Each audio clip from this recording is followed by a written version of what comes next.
saya salah ngomong, saya meneliti. Saya meneliti beneran. Jadi saya meneliti kenapa kok anak kecil di dalam hadis itu belum ada dosa, tetapi dia ada sakit. Banyak orang yang tidak akan pernah tahu sebenarnya kenapa Allah memberikan seperti itu. Nah, dalam penelitian saya, insya Allah mudah-mudahan ini bisa menjadi pencerahan dan bisa mengembalikan kita kepada kita sebagai seorang yang belajar untuk takwa kepada Allah Ta'ala. Jadi begini, memang sakit itu dari kesalahan-kesalahan seseorang, atau dalam bahasa Qur'annya, wa ma asabakum min musibatin fa bima kasabat aydikum. Apa saja musibah yang kau terima itu disebabkan dari buah tanganmu sendiri. Nah, sebenarnya ada beberapa hal yang kita tidak akan tahu. Banyak yang tidak tahu. Mulai dari orang Indonesia, orang Barat, apalagi yang basicnya bukan dari Islam, tidak akan tahu. Kemudian yang harus kita ketahui adalah, memang penelitian ini saya sendiri buka literatur di Arab juga saya belum pernah menemukan istilahnya. Jadi begini, kalau memang si adik ini memang belum ada dosa, itu bukan berarti belum ada dosa ini Allah tidak berhak memberikan. Sebenarnya memang nggak ada dosa sebelum akhir balik. Nah, kenapa si adik ini seperti itu? Karena memang orang tua si adik yang sakit ini biasanya melakukan kesalahan kepada orang tuanya lagi. Jadi kepada kakek atau neneknya si adik yang sakit.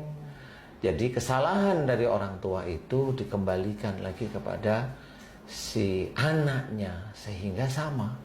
Kalau si orang tuanya si adik itu kan anak dari kakeknya. Secara secara psikis itu anak itu pasti menjadi kesayangan orang tua, itu kan hal wajar, sesuatu yang dibanggakan.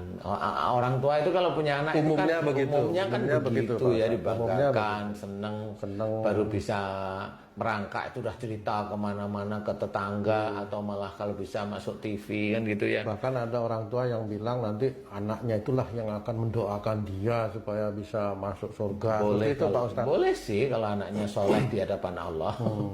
Ya soleh di hadapan Allah itu yang susah ya. Tapi intinya adalah karena orang tua itu secara psikologis itu dia sayang kepada anak. Nah itu salah satunya dilimpahkanlah kepada anak. Kalau seseorang itu punya anak dalam kandungan, bisa aja anak dalam kandungannya ini macam-macam. Bisa terkena autis, bisa terkena gula dalam darahnya tinggi, sehingga orang-orang zaman sekarang itu bilang anak zaman sekarang kena gula dalam darah, ya karena memang nggak ngerti dasarnya. Ya nggak apa-apa mereka mau anak zaman sekarang itu kebanyakan makan ini, padahal banyak yang makan sama yang dimakan dia juga nggak kena gula darah tinggi kan gitu. Jadi nggak bisa. Jadi kalau orang punya gambaran seperti itu, dia harus punya punya referensi lain. Jadi kalau memang yang lain sama, makanya sama nggak sakit, ya sudah, jangan jadi dalil istilahnya kalau saya. Tapi kalau dalil ini sama belajarnya dalam hadis, sama belajarnya dalam Quran, sama menelitinya, ayo diskusi sama saya, nggak apa-apa kok. Kan gitu ya, kalau saya meneliti beneran. Kalau orang di luar sana itu hanya ngomong, dia kan hanya mulutnya aja. Jadi dia nggak tahu persis. Penelitian saya itu kayak apa, itu nggak tahu persis. Nah dari situlah ketemu anak yang autis itu kenapa, anak kecil yang asma itu kenapa, anak kecil yang gula darahnya tinggi itu kenapa, anak kecil yang gagal ginjal itu kenapa. Rata-rata itu yang membawa itu dari orang tuanya. Orang tuanya yang ada persoalan dengan kakek atau neneknya si adik ini sebenarnya. Sehingga disitulah cara Allah mengingatkan orang tuanya melalui anaknya. Karena kalau orang tuanya diperingatkan, umpamanya dia gagal ginjal, si orang tua itu dikasih sakit pada boyoknya, sakit pada pinggangnya, dia hanya pergi ke dokter kok. Dia mikir pergi ke dokter selesai. Gitu aja.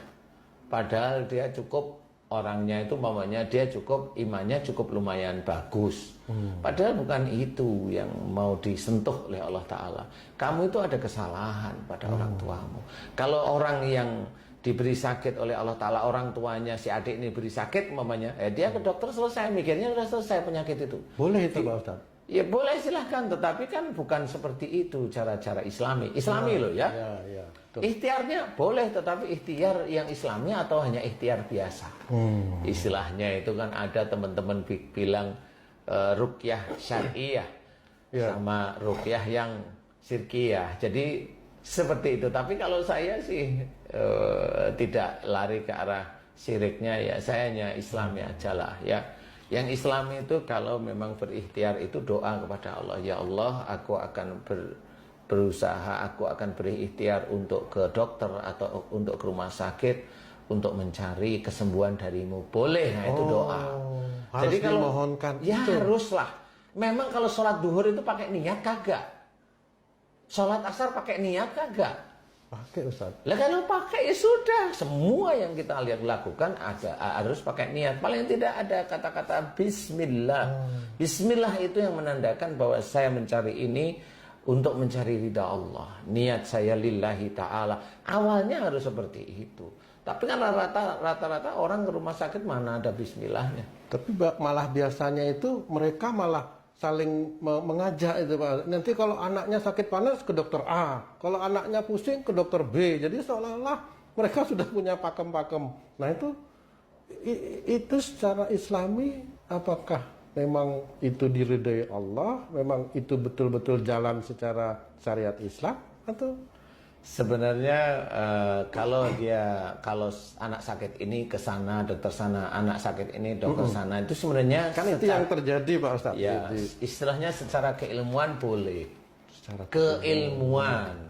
Tetapi kan kita nggak seperti itu. Contoh kita belajar. Kalau keilmuan belajar tinggal buka buku.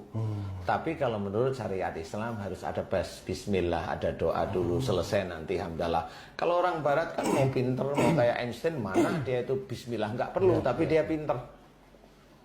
Kalau besoknya Allahualam biarin aja. Kan gitu itu. Berarti harus ada unsur-unsur ilal-ya'budun itu memang diciptakan jin dan manusia untuk beribadah. Unsur ibadah inilah yang harus menjadi nomor satu dalam setiap apa yang kita lakukan gitu Pak. Memang harus seperti walaupun itu pergi ke dokter niatnya supaya anaknya sembuh. Begitu ya Pak Ustaz ya? Ya orang kan rata-rata seperti itu. Kalau memang mau begitu ya nggak apa-apa. Kalau memang konten ini akhirnya dicibir orang, nggak apa-apa. Saya mencoba untuk mengingatkan, meluruskan. Kalau memang dicibir silahkan, nggak apa-apa kok. Ini hanya ilmu yang saya berikan untuk mengetahui tentang besok di akhirat itu bagaimana.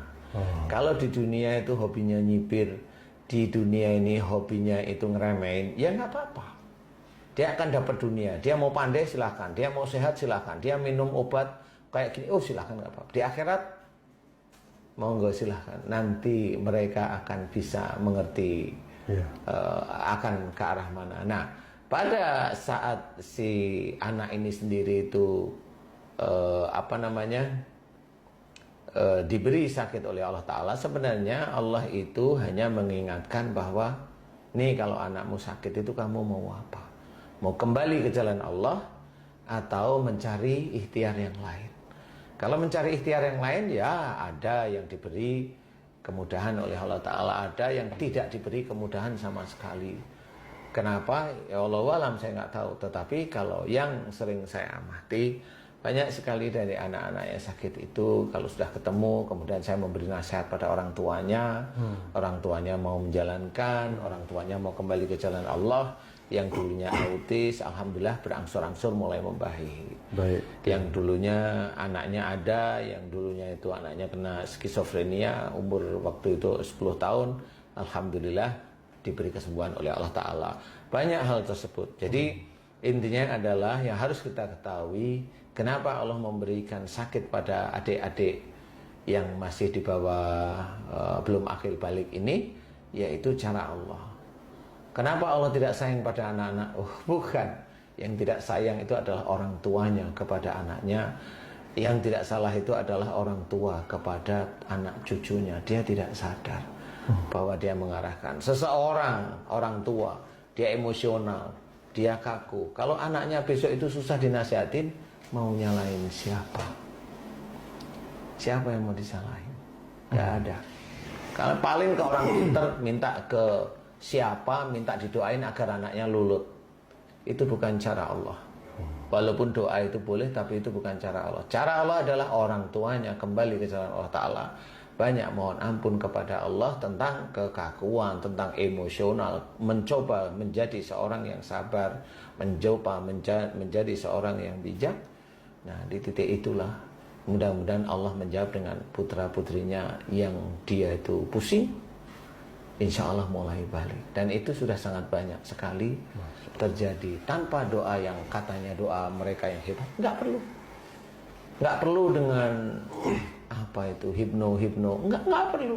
Orangnya kembali lagi ke jalan Allah. Karena apa? Karena si anak yang kaku, si anak yang emosional itu kan haknya Allah yang memberikan sifat-sifat seperti itu. Kenapa? Diambil sifat orang tuanya, ditaruh di anaknya. Kenapa? Ya biar orang itu tahu bahwa sebenarnya anaknya itu ketemu dengan orang tuanya sama-sama kakunya itu nggak bisa ketemu. Oh, jadi kalau transfer dosa gitu Pak Ustadz. Bukan transfer dosa, itu kan seolah-olah dia menurut genetik ya. Genetik.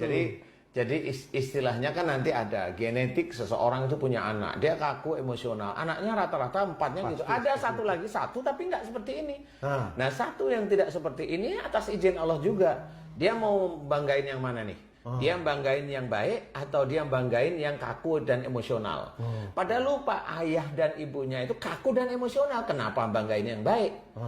Kenapa nggak ayah dan ibunya yang berubah menjadi baik? Masya Allah. Ya. Itulah sifat manusia. Walaupun itu muslim, walaupun dia muslim, tapi dia masih seperti itu, lupa bahwa dia tuh ya masih emosional, masih kaku. Makanya kalau istilahnya kalau menurut saya Allah tidak salah memberikan anaknya itu seperti itu. Saya tidak menyalahkan orang tuanya. Ayolah kita belajar. Wong jelas itu sudah sangat jelas itu Quran itu sifat katanya. Obat. Ya ayyuhan nas qad ja'atkum mau'izatum mir rabbikum wa shifa'un lima fis sudur. Sudah dijelaskan. Kamu sekalian manusia telah datang kepadamu pelajaran dari Tuhanmu, yaitu Al-Qur'an, penyembuh penyakit di dalam dada. Di dada itu ada apa? Ada emosi, ada amarah, ada benci, ada syirik, ada macam-macam itu yang akan menjadi penyakit. Ya itu yang nanti menjadi penyakit secara tidak terlihat, sama yang nanti bahwa marah itu menjadi kanker bisa, menjadi stroke bisa, menjadi macam-macam. Terus fungsi Quran di situ sifatnya itu sebagai yang bagaimana itu Pak Ustaz? Lah, kalau fungsi Quran sudah ditulis bahwa asobakum min musibatin fa bima kasabat aydikum. Itu kan petunjuk. Apa saja musibah yang kau terima atau anak pun terima itu disebabkan dari buah tanganmu sendiri. Jika anaknya belum akil balik, kan jelas. Pelajaran berarti itu kan petunjuk. Al-Quran itu kan banyak dikatakan hudalil muttaqin. Jadi bukan tulisan Arab yang dimasukkan itu. Bukan seperti itu. Lah itu untuk pemahaman orang lain ya silahkan. Tapi bukan seperti itu. Ya pemahaman orang lain, saya ulang lagi, silahkan. Karena nanti tahunya di akhirat, bukan di dunia. Persoalan dia hebat di dunia, silahkan aja. Tapi bukan itu, petunjuk. Nah, petunjuk inilah yang harus kita olah. Nah, bagaimana akhirnya Allah menyuruh kita itu memaafkan orang lain. Tapi kenyataannya kita itu malah hobinya marah. Kan udah jelas itu. Mana itu? Jadi dia disuruh menjadi baik, tetapi yang dia cari adalah penyakit, yaitu keluar dari syariat. Alhamdulillah. Maaf Ustaz, saya potong dulu. Sahabat beriman semua, ini memang ada testimoni ya dari salah seorang netizen. Dia mengatakan dulu anaknya sering sakit, kemudian setelah mendengarkan nasihatnya Ustaz Danu, yang sakit itu disebabkan karena orang tua yang sering bertengkar.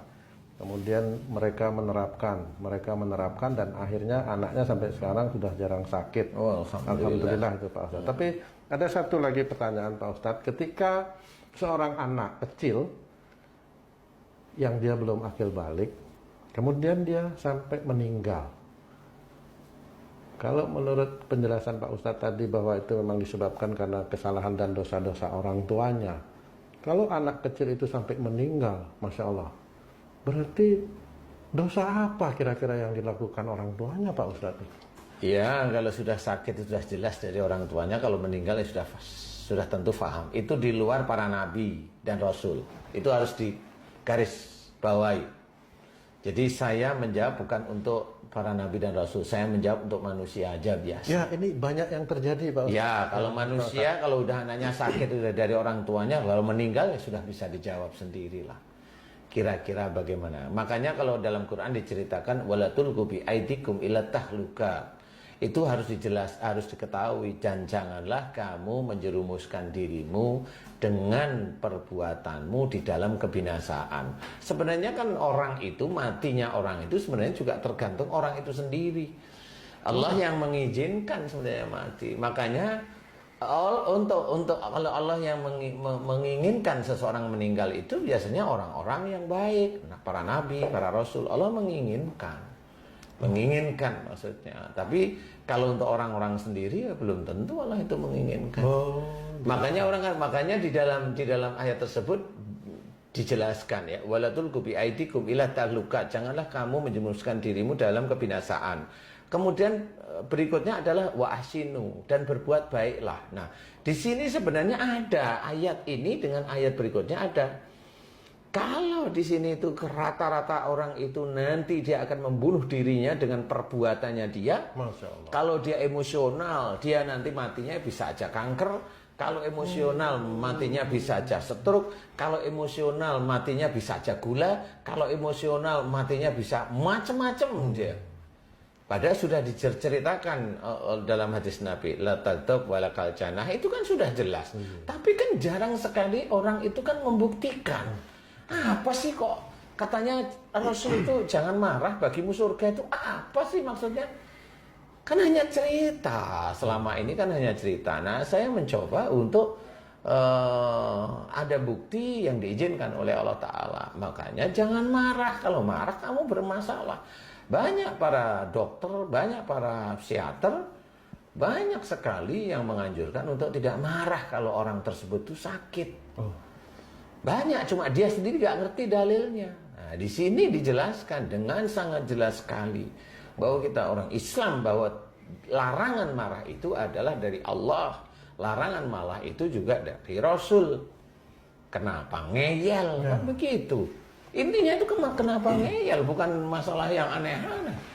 Kenapa ngeyelnya itu? Nah, inilah yang harus kita ketahui, bahwasanya kita harus belajar untuk menjadikan, kan ada ku anfusakum wa alaikum naro, jagalah dirimu dan keluargamu dari api neraka. Kalau memang ada seseorang yang menjadikan anaknya sakit, kemudian menjadi seorang anaknya itu meninggal, ya dia akan bertanggung jawab nanti di akhirat. Gimana caranya? Allahu a'lam, saya nggak tahu. Kembali ke jalan Allah, mohon ampunan terus menerus. Silahkan lanjutkan, biarlah Allah nanti yang akan menghitung. Kalau saya memberikan peringatan, saya memberikan kejelasan. Jangan berbangga bahwa nanti anak yang belum akil balik itu meninggal sebelum akil balik, kemudian dia nanti akan membawa ayahnya ke surga. Belum tentu seperti itu. Kalau memang nggak taunya si ayahnya sendiri atau ibunya sendiri yang memasukkan anaknya itu ke dalam kematian. Itu harus diketahui. Ya, beda dengan matinya karena Allah Ta'ala sangat beda sekali. Ya. Makanya di sini harus kita ketahui. Mudah-mudahan ini bisa menjadi manfaat. Wallahu a'lam. Baik, Pak Ustadz, terima kasih banyak. Sahabat budiman, sahabat beriman dimanapun berada, alhamdulillah begitu tadi penjelasan dari guru kita Ustadz Danu. Mudah-mudahan ini bisa menambah wawasan kita, bukan hanya menambah, tapi kalau bisa menjadikan satu pedoman dan petunjuk agar kita itu bisa menjadi hamba-hamba Allah yang beriman dan bertakwa di hadapan Allah. Bagaimana kita bisa mendidik anak kita sejak kecil. Kalau kita memang menginginkan anak kita menjadi anak yang soleh, marilah kita mulai saat ini berubah kita dari berjalan, kita sendiri sebagai orang tuanya. dari kita sendiri, dari saya sendiri. Insya Allah, amin. Insya Allah, amin. Lebih dalam sedikit mengetahui mengenai moksa. Monggo Pak Ustadz.